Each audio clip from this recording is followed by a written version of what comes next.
Falar com o ouvinte. Alô, boa noite, quem fala? Programa polêmico. Vamos lá. Oi, boa noite. Oi, Maria Dolores. Oi, Maria. Pode fazer Tem uma pergunta a fazer? Pode fazer pergunta, pode falar. Sua ligação tá falhando, tá cortando. Vá pra janela aí, vá pra um lugar mais aberto, tá cortando o seu sinal. Pode falar, não, telefone.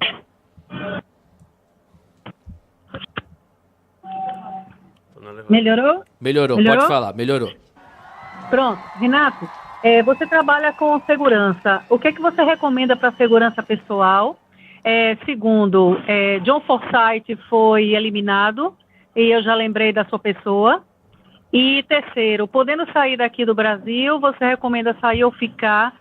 Eu lembro que você comentou com o Alexandre Costa sobre a desorganização aqui do Brasil ajudar, inclusive, a gente poder fugir desse sistema. Obrigada. Valeu, minha querida, obrigado. Ouvinte de Salvador, né? Diga de onde você está falando, viu, ouvinte? Eu acabei de esquecendo de perguntar. É de Salvador, Salvador. Obrigado, pode desligar o telefone. Renato, pode responder, por favor. A maioria das pessoas, elas não tem a facilidade de poder morar onde elas quiserem. Agora hoje, graças ao Bitcoin, eles conseguem desinvestir, eles conseguem tirar a poupança, a riqueza, o asset deles do controle desse sistema. Mais importante do que você sair do país é você tirar o país do seu dinheiro. Sua renda, sua herança, sua eventual aposentadoria, você já está exposto extremamente aos riscos do país, que nós já sabemos o que vai acontecer aqui. Faz sentido uma pessoa que já tem a renda aqui, já tem a aposentadoria aqui, mora numa casa aqui, vai ter a herança e tudo mais aqui. Quando ganhar um dinheiro, poupar aqui, você está concentrando mais risco no risco que você já corre. Então, a mais importante é você tirar a sua riqueza do país do que você sair fisicamente. Eu acredito que nos próximos anos, nas próximas décadas, a criminalidade no Brasil tende a despencar. Tanto devido à questão demográfica, né? A população está diminuindo nas capitais do Nordeste, a população do Brasil já está envelhecendo exponencialmente, quanto pelo totalitarismo absurdo que vai ver com o sistema de câmeras e gamificação. O dinheiro físico tem os seus dias contados. Quando não existir mais dinheiro físico e o governo souber onde cada pessoa está o tempo todo, todas as transações forem monitoradas com biometria, vai ser muito difícil o crime da maneira que a gente conhece hoje. Haverá uma repressão muito maior, com câmera em todo lugar. Isso não é uma teoria. Se você for ver o número de pessoas que foram presas em Salvador nos últimos anos com o sistema de reconhecimento facial chinês, é absurdo, é maior do que qualquer delegacia. Tem pessoas que são reconhecidas. Se você tiver um mandado em aberto, entrar no metrô, você vai ser reconhecido e preso. Era uma coisa que era inimaginável há décadas atrás. Então, para onde ir? Era a questão. Depende muito se você tem família, se você já tem um patrimônio absurdo como o Wagner. Pergunte ao Wagner, e muita gente está indo para Portugal. Portugal é um bom lugar para você ganhar sua vida trabalhando, péssimo. Médico lá ganha 1/10 do que o médico ganha aqui. Engenheiro lá, a maioria dos guris lá, das pessoas jovens estão desempregadas, nativos, imagine um estrangeiro indo para lá. Portugal é um lugar excelente, se você tiver um asset grande, eles têm uma política maravilhosa de isenção com Bitcoin, você consegue ficar realizando eternamente, indefinidamente, valores altíssimos, sem pagar imposto nenhum. Beleza, é um lugar para você ir gastar dinheiro. A maioria das pessoas vão embora gastar dinheiro? Não vão. Depende. Dependendo da sua atividade, o melhor lugar pode ser os Estados Unidos, fazer os steps, se for médico, virar médico lá. Se você for um cara sem formação, que quer ser Uber, garçom, pode ser Irlanda, tem vários lugares. Depende muito. Se você é solteiro, se você é casado, se você está indo aposentar, se você é empreendedor. Um lugar que eu ligaria o meu radar para começar a prestar atenção é El Salvador. El Salvador passou por um processo de desnazificação. Mais de 1% da população foi preso em menos de 120 dias. Não parou. Eles ficaram um ano sem homicídio. Imagine um lugar que tem 1/3 quase da população da Bahia passar um ano sem homicídio. Vamos fazer uma proporção. Será que a Bahia já passou 100 dias sem homicídio? Mas ele está com uma popularidade recorde também, no Bukele. Eu acredito que se esse cara fizer sucessor e essas iniciativas continuarem, o país vai ser recolonizado. Era um país que perdia população durante mais de 30 anos. Perdia mesmo, perdia dezenas de milhares de pessoas por ano para a migração e agora virou no 0 a 0. E essas políticas que ele vai fazer agora de facilitação de visto e tudo mais, deve inverter. O El Salvador pode ser uma Singapura das Américas, com a diferença que ele vai ser umas 40 ou 50 vezes maior do que a Singapura original, né? E com mais recursos naturais. Renato, aproveitando essa questão do El Salvador como exemplo, seria interessante você falar, porque tem muitos formadores de opinião da direita que quando a gente coloca o exemplo do El Salvador, como foi feito, o que Bolsonaro simplesmente deixou de fazer e os índices de criminalidade, né, os criminosos da alta cúpula todos na cadeia. O que foi feito lá, segundo a interpretação de muitos, não poderia ser feito no Brasil, porque o Brasil tem uma dimensão territorial muito maior e, em tese, mesmo sendo o anão diplomático conhecido que é, a República das Bananas, mesmo assim, segundo muitos, a nível geopolítico internacional, chamaria mais atenção e seria um alvo de disputa que não permitiria que o que aconteceu lá pudesse acontecer aqui, o processo de desnazificação. Nesse sentido, seria interessante explicar por que um território maior é muito mais fácil, inclusive, se você estudar a história da implantação dos regimes, das tiranias, é muito mais fácil você estabelecer uma ditadura em um território maior, mais fragmentado, mais heterogêneo, como é o caso do Brasil, do que num país menor. Seria interessante porque serve como justificativa para a inoperância do Bolsonaro essa interpretação que não tem muito sentido.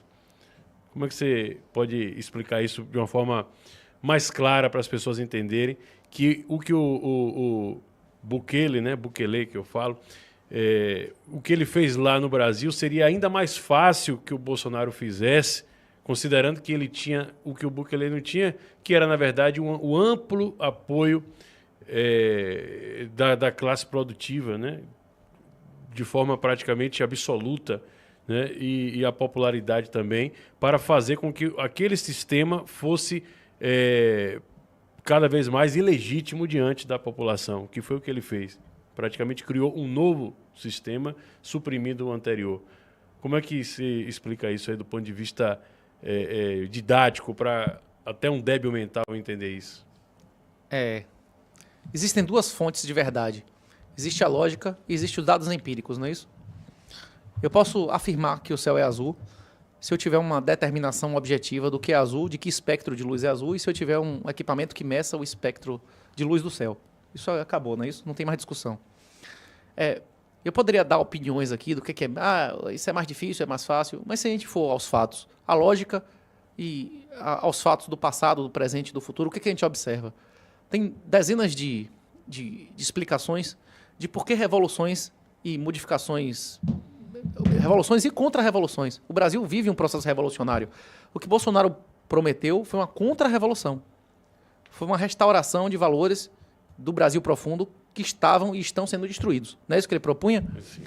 Bolsonaro não propunha nada que não... Ele era o desenho do reacionário, de alguém que defendia a volta de valores do passado, não é isso?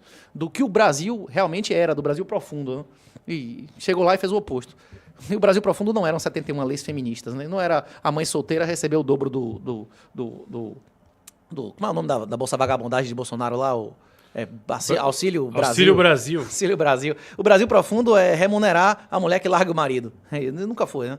Mas, voltando.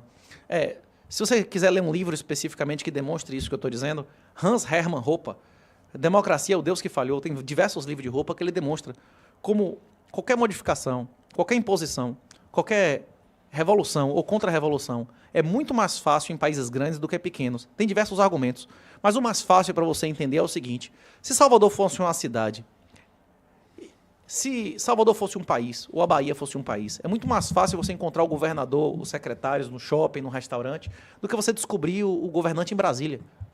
Quanto maior o país, é mais fácil a elite dirigente se isolar do resto da população e se isolar de influências, inclusive de ser assassinado. Você acha que o Bukele ele consegue se esconder numa cidade-estado, num paizinho com a população da região metropolitana de Salvador? Agora, vamos para a realidade. Vamos ver se bate com a realidade. Quais foram os grandes países que tiveram revoluções comunistas? Tirando os Estados Unidos, são os maiores países do mundo, né? A União Soviética, a Rússia, ainda é o maior país do mundo. A China. E a China, né? Isso que... Então... Que é heterogênea, muita gente não sabe, mas um país absurdo. Ele era muito mais heterogêneo na época da Revolução do que hoje. Existiam dominantes, mais de 70 idiomas, eles puseram essa nova língua lá. E o que está acontecendo com o próprio Brasil hoje, né? O que está acontecendo com o Brasil hoje? Não, existe um processo de homogeneização absurdo. As pessoas que apoiam o Bolsonaro, até os artistas agora estão sendo proibidos de cantar, de trabalhar, eles vão eliminar as oposições. A questão é que como o Cass Sunstein, o cara que colocou inclusive o Obama, que era o orientador de Obama, que botou o Obama para dar aula em Chicago, ele defende há mais de 20 anos, inevitavelmente haverá a formação de bolhas. daqui a 10 ou 20 anos, as pessoas que forem realmente livres, que tiverem Bitcoin, que tiverem vários passaportes, residências, eles não vão querer, não vai haver convivência, não vai poder coabitar. Você não vai falar nem o mesmo idioma. Você vai querer que seu filho seja educado num lugar onde os professores são aqueles... Como é o nome do cara que foi dar aula pros drogados lá de Isidório e ficou ensinando coitadismo e revanchismo racial? Como é o nome do cara? Você vai querer um cara desse dando aula pros seus filhos, é isso? Hein? E revanchismo racial, que você foi escravo, que você tem direito à compensação e tal. O coitadismo. Esse coitadismo, esse negócio é uma máquina de destruição, pô. Deus é a realidade. Deus é a realidade das coisas. Quando você nega a realidade das coisas, você está negando a Deus. Você tá passando a servir o demônio. É por isso que o socialismo é satânico. Você querer... se você pegar só o Gênesis, só o primeiro livro da Bíblia, ele é muito claro. A maldição do homem é comer do suor do seu rosto. Quando você quer comer do suor do rosto de outro macho, você está negando a ordem divina do primeiro livro da Bíblia, não é isso? Feminismo é satânico. Ele nega a ordem que Deus, a primeira ordem que Deus deu à mulher. E isso é autodestruição espiritual. É isso que esses caras estão ensinando nas escolas. É isso. A formação de bolhas de KSS é inevitável. Mas o discurso coletivo, o discurso oficial, as mídias oficiais vão para um nível de uniformidade sem precedentes. Não vai ter caras como eu na internet daqui a 2, 3 anos. As pessoas que derem a real, que derem a Red Pill, inclusive Red Pill é uma expressão que agora já é oficialmente uma expressão típica de extremistas e terroristas internos nos Estados Unidos. Quem disser a verdade vai ser eliminado dos meios de comunicação. Se você não tiver uma conta no NosTR, se você não buscar descobrir como funciona PGP, como funciona Bitcoin, você nem sequer terá condições de ter acesso à verdade.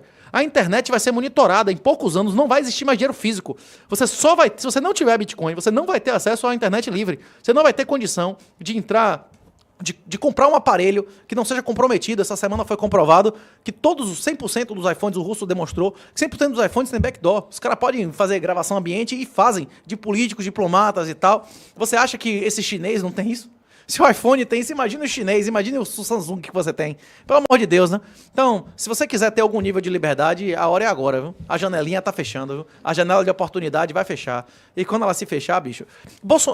O professor Olavo disse claramente, isso é mais pura verdade, em 2022 era o último ano que o Brasil poderia ter uma mudança de regime. Acabou.